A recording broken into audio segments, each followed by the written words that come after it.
यो free fire काण्डको सुरुवात हुन्छ हाम्रो छिमेकी आन्टीहरूको कुरा काट्नेबाट। अनि तपाईँहरू पनि देख्न सक्नुहुन्छ यहाँ धेरै राम्रो राम्रो पार्टहरू छ। छि छि छि छि छि त्यो पल्लो घरको स्यामीको छोरो दिनभरि गेम खेलिराख्दो रहेछ। मैले त झन् सुनेको उसले त उसको बाउको सिरानी मुनिको पैसा लगेर गेममै सखायो अरे। त्यो स्यामीको छोरो के विधि बिग्रेको हो, दिनभरि गेम खेल्यो नालायक जस्तो। यसो बाउ आमालाई काम सघाउनु छैन, नालायक जस्तो गेम खेलेको छ, दिनभरि गेम खेलेको छ। न मेरो छोरा चाहिँ त्यस्तो छैन। मैले त सुनेको यो फ्री फायर चाहिँ एउटा नसा हो अरे। यो खेल्यो भने दिमागी सन्तुलन बिग्रिन्छ अरे। नसा भएर चुरोट गाँजा खाएर के हुन्छ अरे, आमा बाउ पनि मार्छ। त्यति मात्र नभएर त्यसले त झन् त्यो गेमको लागि आमा बाउलाई पैसा पनि माग्छ अरे। आमा बाउलाई जे पनि गर्न सक्छ अरे। त्यस्तोको भरोसा चाहिँ गर्नु हुँदैन है। छि छि छि त्यो स्यामीको छोरो मुख छाड्छ। ल त्यहाँ मान्छे जस्तो यसोलाई वास्ता हुँदैन, मुख छाडिदिएको छ, गेम खेलेको छ, घोप्टेको छ, कामसाम छैन। थ्याट के साह्रो बिग्रेको हो छोरोहरू पनि। थ्याट त्यो स्यामीको छोरो जस्तो बिग्रेको मेरो छोरो चाहिँ नहोस्, म भगवान्ले प्रार्थना गर्छु। ल ल साइली यस्तो कुरा सुने भने चाहिँ म बोलाएर हिँड्छु। म चाहिँ लागेको ल ल ल ल आउँदै गर है। ए भगवान् मेरो छोरा चाहिँ त्यस्तो नहोस्। ए भजन गाउनेमा के बडमारेर राखेको आमै त त्यही तपाईँ चाहिँ 12 गति गाउँ कुदिरहनु। गरा बिग्रेको थाहा छैन। गेमको नसाले फोन चलायो, बसो, पत्रिका पढो, काम छैन। ए त बुढो छोरा पनि फ्री फायरको लतले बिग्रिँदैछ। केही न केही त उपाय लाउनुपर्छ है बुढो। मसँग एउटा उपाय छ। के उपाय बुढो? छोरालाई होस्टेल पठाउनु पर्छ। होस्टेल पठाउने त्यो चामल नबाट ढिलो पकाएको खाएको बिर्स्यौ बुढो। चामल पनि गाउँबाट मागेर ल्याउनु पर्छ, अझै होस्टेल पठाउने अरे। ए हान न हान, यहाँ निमीलाई हानिसक्यो। छ्या यार पछाडिबाट हानिसक्यो। के भएको तिमीहरू? हेलो बेबी, सोसियल जाने? कति गेम खेल्छौ? आएर भात खाएर स्कुल जा खुरुकिन। गेमै मात्रै खेल्छ जतिखेरै। साला 9 बजिसक्यो, स्कुल जानु सानो छैन, जतिखेरै गेम खेल्छ। बिग्रेको नालायक, पढ्नु धन्नु छैन। छ्या मम्मी मलाई कस्तो पेट दुख्यो, म स्कुल जानु सक्दिनँ, मलाई दबाईले दिनु मम्मी। ओइ कहाँ छस्? आइज, म पनि स्कुल नजाने पऱ्यो, तँ पनि स्कुल नजा।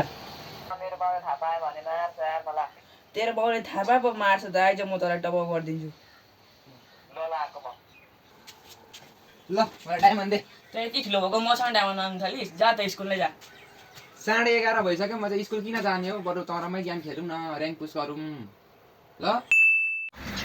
हिजो त मैले यार कति राम्रो केटी पठाएको थिएँ यार, आज नि पठाउँछु म त सोसियलिस्ट नगएर। आऊ प्रिया। हेलो प्रिया, फ्रेन्ड रिक्वेस्ट एक्सेप्ट गर न। प्रिया फ्रेन्ड रिक्वेस्ट एक्सेप्ट गर न। यस फ्रेन्ड रिक्वेस्ट एक्सेप्ट गरेर देखिस् नि। ल ब्याक आउन, ब्याक आउ त, ब्याक।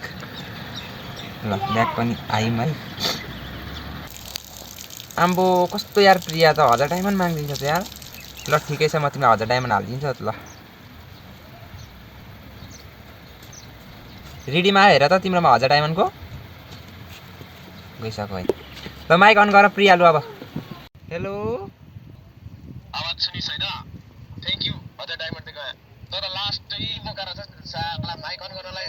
1000 diamond please. प्रिया तिमीले यसरी कसरी गर्न सक्यौ?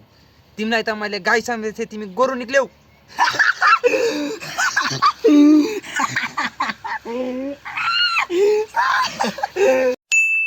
कस्तो खेला आइज 1 भर्सेस 1 बना कस्तो बना।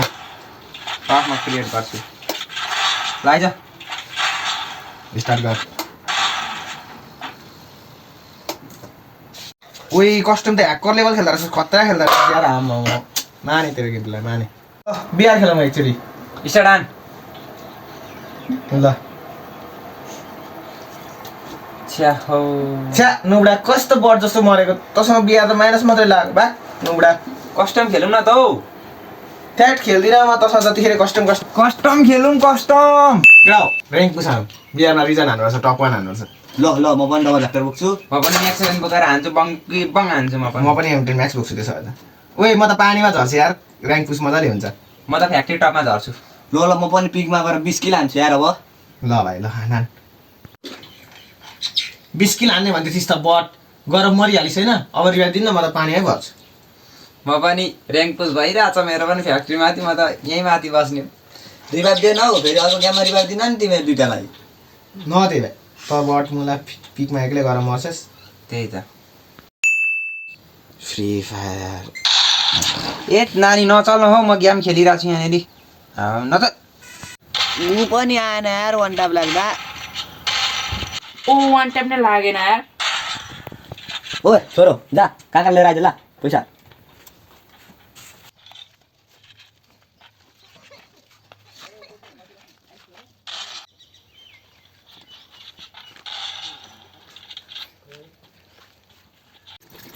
छोरा लिएर आइस इस्कुस तँलाई काँक्रोले भनेको इस्कुस लिएर आइस साला ग्यामले के गर्छ साला